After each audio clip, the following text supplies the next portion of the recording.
प्रदूषण कम करने के लिए कार्बन उत्सर्जन कम करने की बात पुरानी हो गई। अब बात नेट जीरो की हो रही है।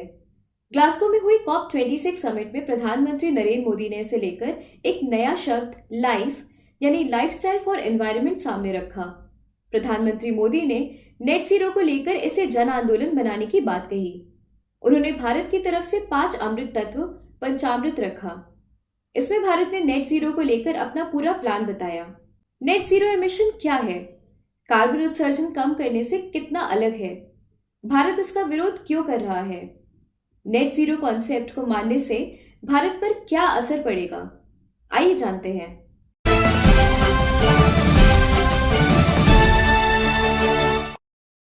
नेट जीरो एमिशन का मतलब ग्रीन हाउस गैसों का उत्सर्जन शून्य करना नहीं है, बल्कि ग्रीन हाउस गैस उत्सर्जन को दूसरे कामों से बैलेंस करना है।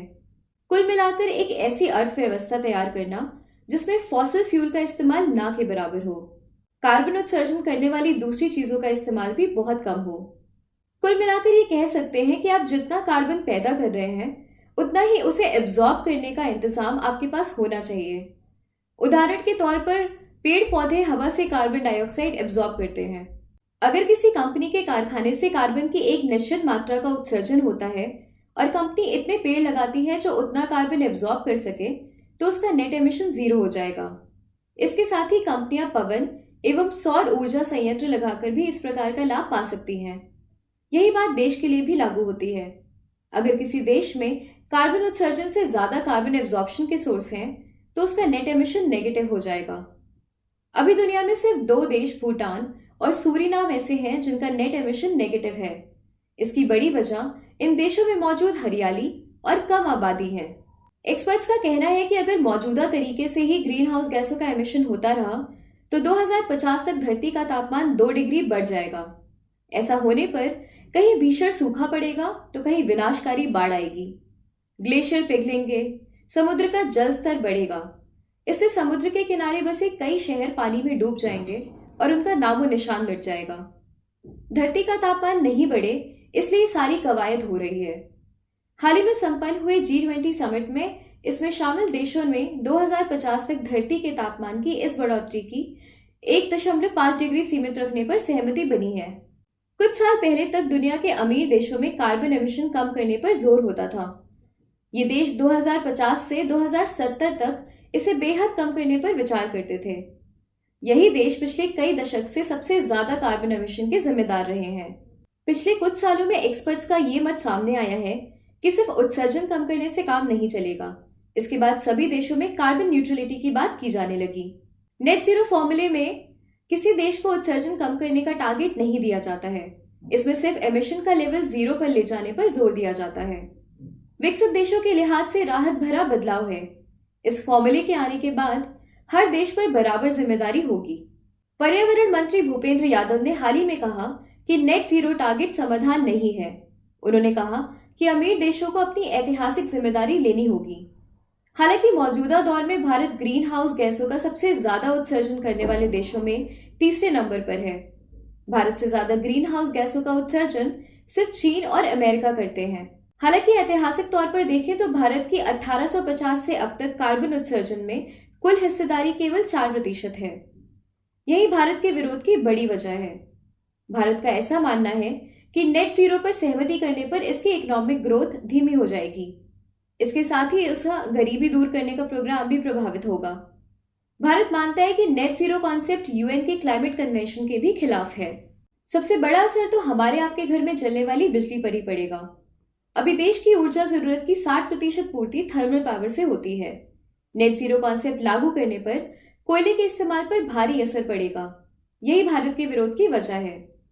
भारत का कहना है कि नेट जीरो तब तक नहीं संभव है जब तक क्लीन टेक्नोलॉजी का पेटेंट विकासशील और अंडर डेवलप्ड देशों को ट्रांसफर नहीं किया जाता।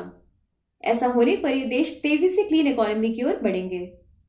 भारत का दावा है कि 2016 में बना ग्रीन क्लाइमेट फंड भी बहुत कारगर नहीं रहा, क्योंकि अमीर देशों ने वादे के मुताबिक ग्रीन टेक्नोलॉजी और 2020 तक $100 बिलियन की मदद नहीं की।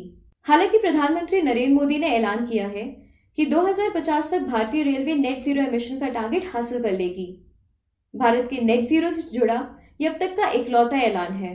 भारत अब तक नेट जीरो का विरोध कर रहा था, सोमवार को पहली बार भारत ने नेट जीरो को लेकर अपना पूरा प्लान पंचामृत नाम से पेश किया। प्रधानमंत्री मोदी ने ग्लासगो में इसे पेश किया, जो ऐसा है। पहला, भारत 2030 तक अपनी नॉन फॉसिल एनर्जी को 500 गीगाबाइट तक पहुंचाएगा। दूसरा, भारत 2030 तक अपनी 50% ऊर्जा जरूरतों को रिन्यूएबल एनर्जी से पूरा करेगा।